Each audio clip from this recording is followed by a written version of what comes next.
Hello everyone, so let's dive into today's video. टैंकिंग जिंजिन को आइडिया देती है कि तुम अपने भाइयों को as a distance relative treat कर सकते हो, क्योंकि उनके लौटने पर जिंजिन अभी भी एम्बेरेंस फील कर रही है। तो जिंजिन कहती है हाँ मैं ऐसे ही करूँगी, एंड जिससे किंगमिन बहुत ज़्यादा गुस्सा होती है। जिंजिन जो है जिगी के पास आती है और कहती है कि डैड का बर्थडे आ रहा है एंड आप केक बना देना, और वो माई डैड बोलती है। तो उसके बाद जिगी होता है वो शॉक में हो जाता है कि जिंजिन ने माई डैड क्यों बोला।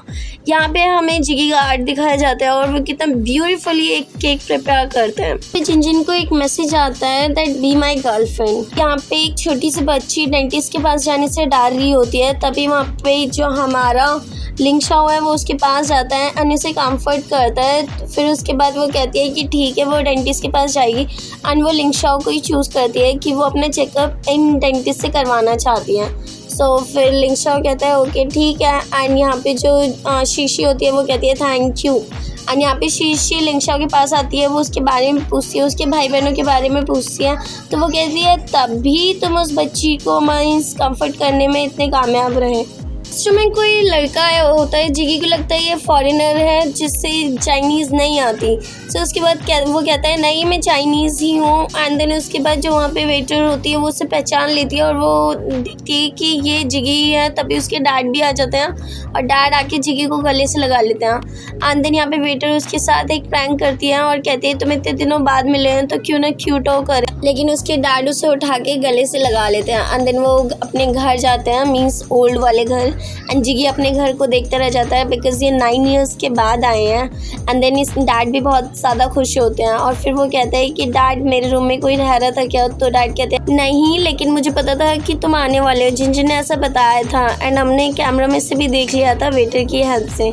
क्योंकि जिगी लंबे समय बाद आया था तो डैड एंड जिगी बहुत ही लंबी बातें करते हैं एंड यहाँ पे बहुत सारी इमोशनल बातें भी होती है, बहुत खुशी वाली भी बातें होती हैं कि इतने लॉन्ग टाइम में इन्होंने क्या किया क्या नहीं किया। इवनिंग में डैड का बर्थडे सेलिब्रेशन हो रहा होता है एंड जो लिंग शाओ है वो कहता है कि वो कैंडल लेने जाएगा, लेकिन जिगी उठता है तभी उसकी टी शर्ट आधी खुल जाती है शोल्डर से एंड उन्हें पता चलता है कि उसके शोल्डर पर स्कैर है, मीन्स लाइक स्केर हो रखा होता है, बॉइलिंग मार्क्स होते हैं। एंड देन उसके बाद सब उससे पूछते हैं कि क्या हुआ क्या नहीं हुआ।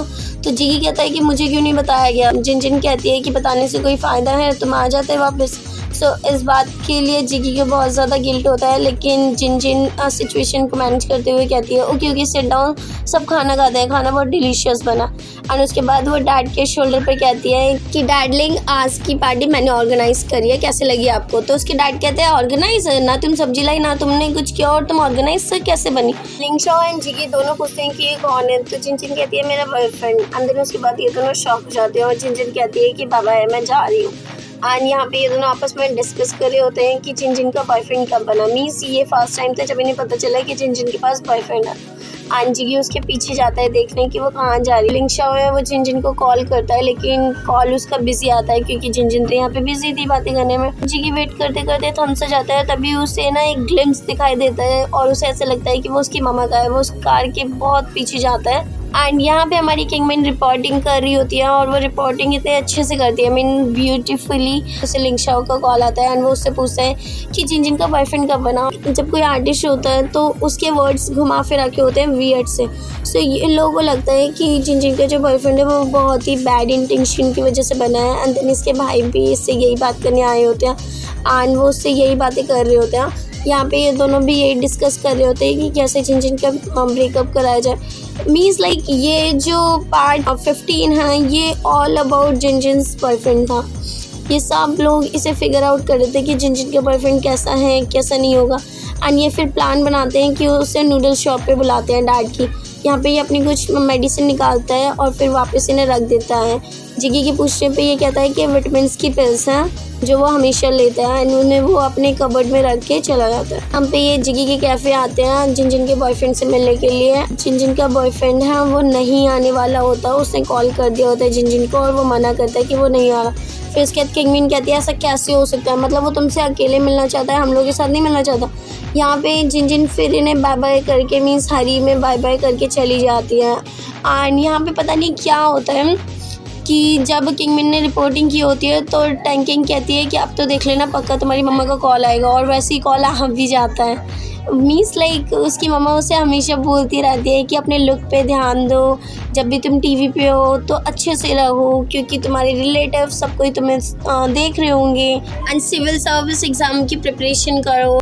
टैंकिंग किंगमिन को एक एडवाइस देती है कि अपने पेरेंट्स को जल्दी से जल्दी बता दो कि तुम सिविल सर्विस नहीं कर रही, तुम एज ए जर्नलिस्ट ही करने वाली हो। बेल के रिंग होने पर जिन दरवाज़ा खोलती है और उसके बाद उसका ब्रदर कहता है कि अपने फिंगरप्रिंट चेक कराओ, तो वो कहते हैं कि जब आप नहीं होगे तो मैं नहीं जाऊँगी। और जब उसका ब्रदर उससे फिंगर निकालने को कहता है तो वो मिडिल फिंगर निकाल के दिखाती है, एंड यहाँ पे वो मीन्स लाइक उसके फिंगरप्रिंट ले लेते हैं जिससे डोर का लॉक खुल जाए, एंड तभी जब वो उसके हैंड पर करता है तो उससे पास्ट की मेमोरीज याद आती हैं।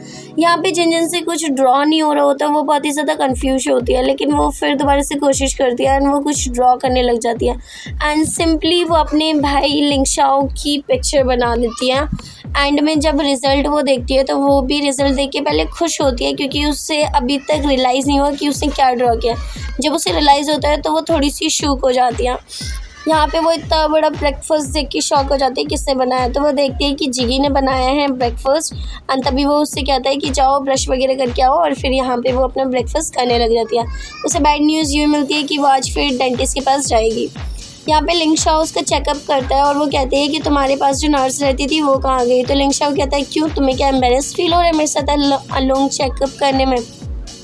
यहाँ पे शीशी से मिलती है और वो उसे अपने बारे में भी बताती है और फिर जिन से भी पूछती है क्योंकि जिन की फैमिली इतनी कॉम्प्लिकेटेड है और शीशी को लिंगशाओ पे क्रश है, तो वो मन कहती हैं कि अब मैं पेरेंट्स को कैसे समझाऊंगी कि तुम्हारी फैमिली कितनी कॉम्प्लिकेटेड है। एंड वो पूछती है क्या तुम्हारा ब्रदर किसी से लव करता है, तभी वहाँ पे लिंगशाओ आ जाता है और वो कहता है yes I am into a girl, and वो जिन को बच्ची कुछ उसकी मेडिसिन दे देता है और फिर जिन वहाँ से चली जाती है। आज फिर जिन के बॉयफ्रेंड ने कुछ वियर्ड लिखा होता है, एंड उसके बाद किंगमिन लिंगशाओ को कॉल करती है कि जिन बहुत देर से गायब है।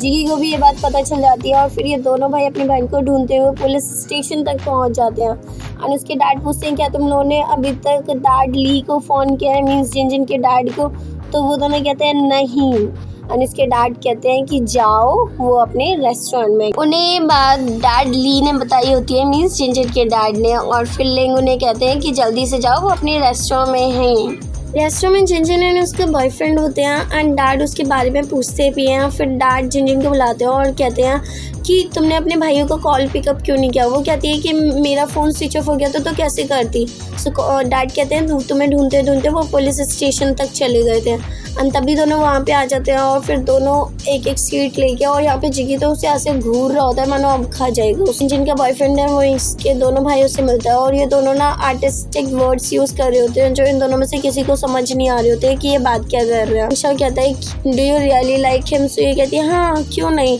एंड जब वो अपने घर वापस आते हैं डिनर करते हैं तब भी ये लोग इसे फोर्स करते हैं कि चलो अपने बॉयफ्रेंड से ब्रेकअप करो। अब जिन को यहाँ पे गुस्सा हो जाता है कि आप दोनों मेरी लाइफ में इंटरफेयर क्यों कर रहे हो, you both are not my real brothers. फिर उसके डैड कहते हैं चुप हो जाओ, अपने वर्ड्स देखो। और उसके बाद लिंगशाओ कहता है तो मतलब यही था तुम्हारे दिमाग में जो तुम स्टार्टिंग से कहना चाहती थी, और वो इतना कह के वहाँ से चला जाता है। फिर उसके बाद उसके डैड कहता है कि देखो तुमने क्या किया। और डिनर के बाद जब जिन जाने लगती है तो जिगी उसके पीछे आता है और वो कहता है कि सॉरी हमें नहीं पता था कि तुम हमसे इतना हेट करती हो।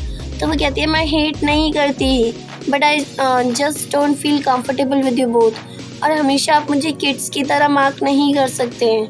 अर्ली मॉर्निंग जिगी जिन के घर आता है ब्रेकफास्ट बनाने के लिए, एंड वो बहुत सारा ब्रेकफास्ट बनाता है, मीन्स हेल्दी ब्रेकफास्ट भी बनाता है। एंड यहाँ पे वो देखता है कि जिन आ गई है, लेकिन जिन का मुंह वियर्ड सा हो जाता है। पहले वो खुश होती है, फिर उसके बाद वो कहती है उसके स्टमक में दर्द हो रहा है, एंड वो चली जाती है। ये बात सुन के वहाँ से जिगी भी चला जाता है चुपचाप। फिर यहाँ पे ये इसके बॉयफ्रेंड के बारे में बात करते हैं कि she can't even tell the difference between friends and lovers, and ये बात सच है। जिन उससे प्यार नहीं करती। एंड अचानक ही यहाँ पे किंगमिन की मॉम आ जाती है और वो कहती है कि सरप्राइज रेड है हमारे रूम में आज, मीन्स लाइक इनकी रेड लग गई है। एंड वो उनके लिए बहुत सारे फ्रूट्स लाती है, किंगमिन का रूम भी साफ़ करती है एंड किंगमिन को बहुत सुनाती भी है। जिन का भी रूम साफ़ करती है और जिन को वो बहुत ज़्यादा मीन्स लाइक कि तुम कितनी प्यारी सी ऐसा बोलती है। एंड यहाँ पे वो टैंकिंग का रूम साफ़ नहीं करती क्योंकि उसका रूम इतना मैसी हुआ होता है।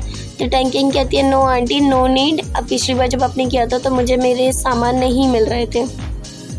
एंड देन यहाँ छोड़ने जाती है, मीन्स किंगमिन अपनी मम्मा को छोड़ने जाती है। फिर उसकी मम्मा उसे वही बात समझाती है कि मैं चाहती हूँ बस तुम एक अच्छी सी जॉब ले लो, स्टेबल हो जाओ और अपनी एक अच्छी सी लाइफ दो। टैंकिंग रो रही होती है क्योंकि इसकी मामा ने उसे कहा होता है कि तुम जॉबलेस हो तो अपने सारे पैसे मेकअप और ड्रेस पे ही खर्च मत किया करो, आगे करियर भी देखा करो और पढ़ाई ज़्यादा इम्पॉर्टेंट है।